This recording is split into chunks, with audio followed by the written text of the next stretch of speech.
श्रेष्ठ भारत देख रहे हैं आप। मैं हूं आपके साथ हर्ष भारद्वाज। इतिहास गवाह रहा है कि देश में जब जब तूफान आया है तबाही लाया है और एक बार फिर तबाही का मंजर देखने को मिल रहा है क्योंकि तूफान मिचोंग ने तबाही मचाई हुई है। दरअसल मिचोंग तूफान आंध्र प्रदेश से लेकर तमिलनाडु तक कहर बरपा रहा है। पश्चिम मध्य और उससे सटे दक्षिण पश्चिम बंगाल की खाड़ी, दक्षिण आंध्र प्रदेश के तट और उससे सटे उत्तरी तमिलनाडु पर मिचोंग मंडरा रहा है। तूफान की वजह से चेन्नई में 8 से ज्यादा लोगों की मौत हो गई है, वहीं 17 शहर पानी में डूब गए हैं। लगातार बारिश हो रही है, घरों में पानी घुस गया है, कार और बाइक सड़कों पर तैरते नजर आ रहे हैं। लगातार बारिश होने के कारण बारिश ने चेन्नई जैसे महानगर में लोगों को इस कदर मजबूर कर दिया है कि उन्हें खाने पीने तक की किल्लत हो रही है। तेज हवाओं के साथ मूसलाधार बारिश की वजह से शहर के कई इलाकों की बिजली गुल हो गई है और इंटरनेट सेवा भी बाधित है। बताया जा रहा है कि मिचोंग आंध्र प्रदेश के बापटला तट पर टकराने वाला है। इस दौरान इसकी रफ्तार 110 किलोमीटर प्रति घंटा रह सकती है।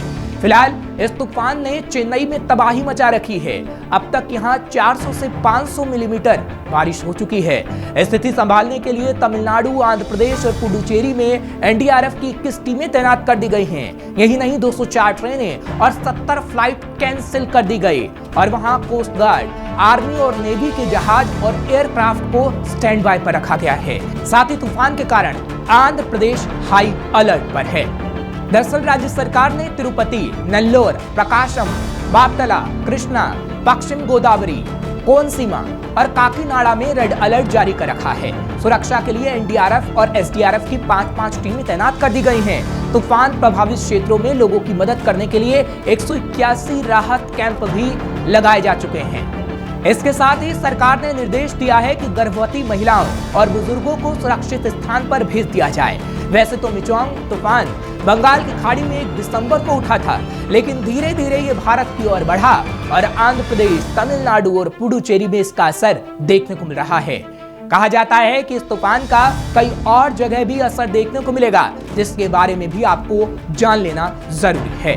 मिचोंग आंध्र प्रदेश के अलावा उड़ीसा, पुडुचेरी, तेलंगाना, झारखंड, छत्तीसगढ़, बंगाल, कर्नाटक, अंडमान निकोबार और केरल पर पड़ता दिखेगा।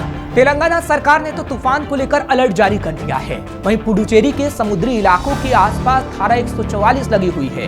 वैसे तो जब जब तूफान आया है तबाही ही लाया है, क्योंकि तूफान बहुत तेज गति के साथ कहीं जमीन से टकराता है तो बादल खुद को संभाल नहीं पाते, लिहाजा भारी भरकम बारिश शुरू हो जाती है। इस वजह से बारिश और तेज होती है और तूफान के साथ अमूमन मूसलाधार बारिश हमेशा देखने को मिलती है, जिससे निचले इलाके जलमग्न हो जाते हैं और तेज हवा पानी के साथ पेड़ों और मकानों का नष्ट होना आम बात होती है। निचले तटीय इलाकों में पानी अंदर घुसकर बस्तियों को तबाह कर देता है और तूफान अपने सामने आने वाली किसी भी चीज को उखाड़ फेंकता है, जिससे जान माल का भारी नुकसान होता है। तूफान की हवाएं समुद्र के स्तर को सामान्य ज्वार के स्तर से कई मीटर ऊपर उठा सकती हैं। इससे तटीय बाढ़ और गंभीर बाढ़ का भी खतरा बना रहता है, जो हम चेन्नई और दक्षिण भारत के कई इलाकों में देख रहे हैं।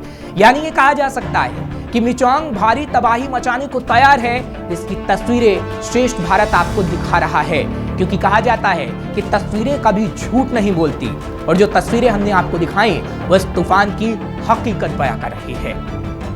ऐसी और खबरों के लिए आप देखते रहिए श्रेष्ठ भारत। श्रेष्ठ भारत पर खबरों से जुड़े रहने के लिए चैनल को सब्सक्राइब करें, बेल आइकन दबाएं और देखते रहें श्रेष्ठ भारत।